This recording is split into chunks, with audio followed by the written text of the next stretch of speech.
தமிழகத்தை பொறுத்தவரை இனி வருகின்ற நாட்களில் மாலை, இரவு மற்றும் அதிகாலை நேரத்தில் ஒரு சில இடங்களில் மழையானது பதிவாக வாய்ப்புள்ளது. இனி எந்தெந்த தேதிகளுக்கு, எந்தெந்த மாவட்டங்களுக்கு கனமழையானது பதிவாக வாய்ப்புள்ளது, அதை பற்றி தான் பார்க்க போகிறோம். நீங்கள் நம்ம சேனலை சப்ஸ்கிரைப் பண்ணாமல் இருந்தீங்கன்னா மறக்காமல் லைக் பண்ணிக்கோங்க, சப்ஸ்கிரைப் பண்ணிக்கோங்க, மற்றவர்களுக்கு தெரியப்படுத்தவும் ஷேர் பண்ணிட்டு பாருங்க. அதாவது தென்மேற்கு வங்கக்கடல் பகுதிகளில் மேல் ஒரு வளிமண்டல கீழடுக்கு சுழற்சி நிலவி வருகிறது. அதே சமயம் தென்னிந்திய பகுதிகளில் மேல் ஒரு வளிமண்டல கீழடுக்கு சுழற்சியும் நிலவி வருகிறது. இதன் காரணமாகவே 8ஆம் தேதி வட தமிழகத்தில் அநேக இடங்களிலும், தென் தமிழகத்தில் ஓரிரு இடங்களிலும், புதுவை மற்றும் காரைக்கால் பகுதிகளிலும் இடி மின்னலுடன் கூடிய லேசான மழை முதல் மிதமான மழை பதிவாக வாய்ப்புள்ளது. கன முதல் மிக கனமழை பெய்யக்கூடிய மாவட்டங்கள் திருவண்ணாமலை, திருப்பத்தூர் மற்றும் வேலூர் மாவட்டங்களில் ஓரிரு இடங்களில் கன முதல் மிக கனமழையும், கனமழை பெய்யக்கூடிய மாவட்டங்கள் மயிலாடுதுறை, நாகப்பட்டினம், கடலூர், விழுப்புரம், திருவாரூர், செங்கல்பட்டு, கள்ளக்குறிச்சி, ராணிப்பேட்டை, காஞ்சிபுரம் மாவட்டங்களில் ஓரிரு இடங்களிலும், புதுவை மற்றும் காரைக்கால் பகுதிகளிலும் இந்த கனமழையானது பதிவாக வாய்ப்புள்ளது.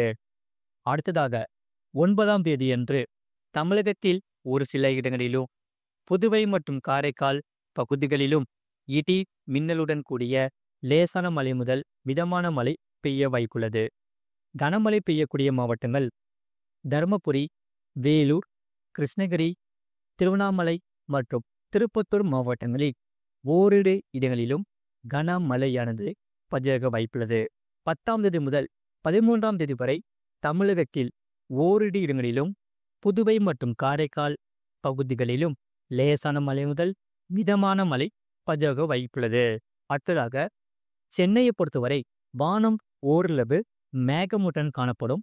நகரின் ஒரு சில பகுதிகளில் மட்டும் இடி மின்னலுடன் கூடிய லேசான மழை முதல் மிதமான மழை பதிவாக வாய்ப்புள்ளது. அதிகபட்ச வெப்பநிலை பொறுத்தவரை 35 முதல் 36 டிகிரி செல்சியஸ் ஊட்டியும், குறைஞ்சபட்ச வெப்பநிலை பொறுத்தவரை 27 டிகிரி செல்சியஸ் ஒட்டியும் இருக்கக்கூடும். மீனவர்களுக்கான எச்சரிக்கை. தமிழக கடலோர பகுதிகளில் வருகிற 11ஆம் தேதி வரை தென் தமிழக கடலோர பகுதிகள் மற்றும் மன்னார் வளைகுடா, குமரிக்கடல் பகுதிகளில் சூறாவளி காற்று மணிக்கு 35 முதல் 45 கிலோமீட்டர் வேகத்திலும், இடையிடையே 55 கிலோமீட்டர் வேகத்திலும் வீசக்கூடும். வங்கக்கடல் பகுதிகளில் வருகிற 11ஆம் தேதி வரை தென்மேற்கு வங்கக்கடலின் சில பகுதிகளில் சூறாவளி காற்று மணிக்கு 35 முதல் 45 கிலோமீட்டர் வேகத்திலும் வீசக்கூடும். அதற்கு இடையிடையே 55 கிலோமீட்டர் வேகத்திலும் வீசக்கூடும். அடுத்ததாக அரபிக்கடல் பகுதிகளில் மத்திய மேற்கு மற்றும் தென்மேற்கு அரபிக்கடலில் ஒரு சில பகுதிகளில், வடமேற்கு அரபிக்கடலில் அநேக பகுதிகளில் சூறாவளி காற்று மணிக்கு 45 முதல் 55 கிலோமீட்டர் வேகத்திலும், இடையிடையே இதற்கு 65 கிலோமீட்டர் வேகத்திலும் வீசக்கூடும். ஆகையால் வருகிற நாட்களில் மழையானது பகுதியாக பதிவாக வாய்ப்புள்ளது. இந்த மாத இறுதியில் கன முதல் மிக கனமழையானது அநேக மாவட்டங்களிலும் பதிவாக வாய்ப்புள்ளது. சரி, அடுத்ததாக மழை பதிவான மழையின் அளவு பொறுத்தவரை, அதாவது சென்டிமீட்டர். ராணிப்பேட்டை மாவட்டம் வாலாஜா 13 சென்டிமீட்டர் பதிவாகியுள்ளது. அடுத்ததாக அதே ராணிப்பேட்டையில் கலவை பொதுப்பணித்துறை 10 சென்டிமீட்டர் பதிவாகியுள்ளது. திருவண்ணாமலை மாவட்டத்தில் கலசப்பாக்கம் 9 சென்டிமீட்டர் பதிவாகியுள்ளது. திருப்பத்தூர் மாவட்டத்தில் வாணியம்பாடி அதே 9 சென்டிமீட்டர் பதிவாகியுள்ளது. திருவண்ணாமலை மாவட்டத்தில் ஜமுனா மருத்தூர், டெம்பாக்கம், செய்யார் ஏஆர்ஜி 7 சென்டிமீட்டர் பதிவாகியுள்ளது. அடுத்ததாக ராணிப்பேட்டை மாவட்டத்தில் ஆற்காடு, பனம்பாக்கம், கலவை ஏடபிள்யூஎஸ் இதில் 7 சென்டிமீட்டர் பதிவாகி உள்ளது. அடுத்ததாக இதற்கு நடுவில் ராணிப்பேட்டையில் அம்மூர் வாலாஜா ரயில்வேயில் 6 சென்டிமீட்டர் பதிவாகி உள்ளது. அடுத்ததாக திருவள்ளூர் மாவட்டத்தில் திருத்தணி 5 சென்டிமீட்டர் பதிவாகியுள்ளது. வேலூர் மாவட்டத்தில் பொன்னை அணை, திருவண்ணாமலை மாவட்டத்தில் செய்யார், திருப்பத்தூர் மாவட்டம் வட புதுப்பட்டு தலா 5 சென்டிமீட்டர் பதிவாகியுள்ளது. அடுத்ததாக திருப்பத்தூரை ஆம்பூர், ஏலகிரி ஏஆர்ஜி தலா 4 சென்டிமீட்டர் பதிவாகியுள்ளது. திருவள்ளூர் மாவட்டத்தில் திருவாலங்காடு அதே 4 சென்டிமீட்டர் பதிவாகியுள்ளது.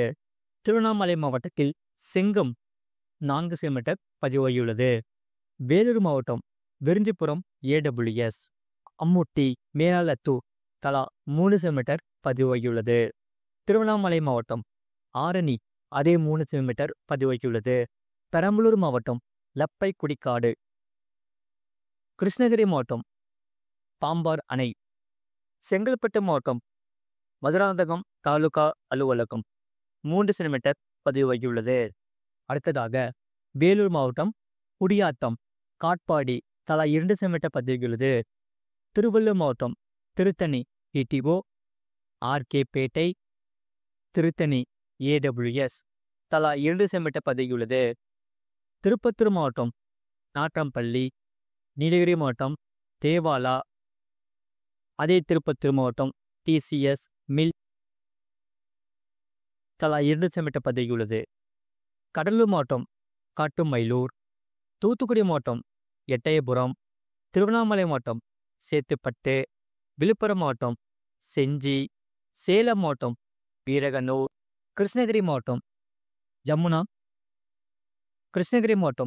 ஜம்முகுட்டப்பட்டி, திருப்பத்தூர் மாவட்டம் தாலுகா அலுவலகம் திருப்பத்தூர், கிருஷ்ணகிரி மாவட்டம் பேச்சம்பள்ளி, கடலூர் மாவட்டம் மீமாத்தூர் அதே கடலூர் மாவட்டம் தொழுதூர், ஈரோடு மாவட்டம் ஈரோடு பிடிஓ, விழுப்புரம் மாவட்டம் அவலூர்பேட்டை, நீலகிரி மாவட்டம் அவலாஞ்சி, மதுரை மாவட்டம் சாத்தியார், ராணிப்பேட்டை மாவட்டம் அரக்கோணம், காஞ்சிபுரம் மாவட்டம் வாலாஜாபாத், ராணிப்பேட்டை மாவட்டம் மின்னல், கரூர் மாவட்டம் பரமத்தி தலா 1 சென்டிமீட்டர் பதிவாகியுள்ளது. அடுத்ததாக வெப்பநிலையை பொறுத்தவரை அதிகபட்ச வெப்பநிலை எங்கு பதிவாகியுள்ளது என்று பார்க்க போனால் பாளையங்கோட்டை 37 சென்டிமீட்டர் பதிவாகியுள்ளது. மற்றும் குறைந்தபட்ச வெப்பநிலையை பொறுத்தவரை இதற்கு கரூர் பரமத்தியில் 18.5 சென்டிமீட்டர் பதிவாகியுள்ளது. மறக்காம நீங்கள் லைக் பண்ணிக்கோங்க, சப்ஸ்கிரைப் பண்ணிக்கோங்க. இனி வருகின்ற நாட்களில் பகுதியாக மழையானது ஆங்காங்கே பதிவாக வாய்ப்புள்ளது. இந்த மாத இறுதியில் கன முதல் மிக கனமழையானது அனைத்து மாவட்டங்களுக்கும் பதிவாக வாய்ப்புள்ளது.